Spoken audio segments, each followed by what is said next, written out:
So ayun guys, ito na yung ating latest update sa ating ginagawang project. Yan.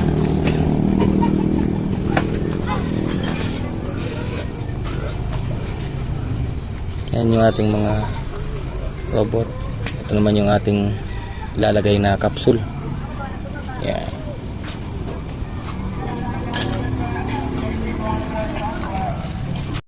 Dito nga guys ay maglalagay na tayo ng resin dito sa ating mga hoses, kung saan etong ginagawa natin ay isang diesel punk sculpture.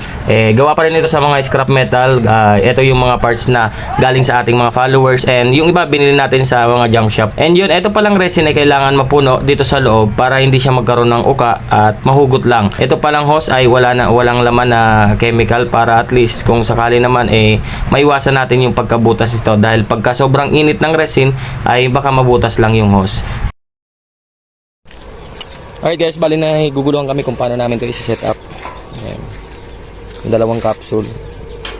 Kung dito ba. Pero tingin ko maganda rin naman yung part na dyan. Ayan.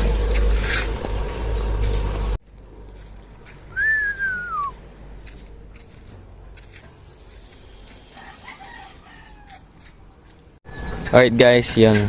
Tribute kay Rene and Divine Adili by Rap Art. Kakabit natin to dito sa itas ng yan, board, kasi naalis na yung luma, nabulok na. Papalitan natin ito.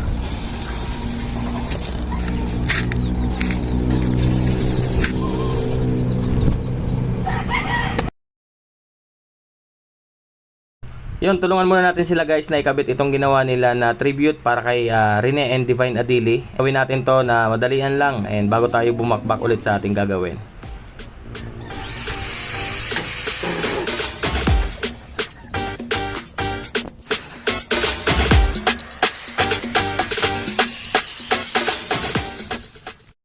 Balik tayo sa ating ginagawa guys. Bale, ito nga, kakabit na natin yung capsule na ginawa natin, kung saan parang may nakalagay sa kanya mga chemical, or parang yung diesel or gasoline or ano pa man na pwedeng ilagay natin sa bottle na parang magmimisto lang.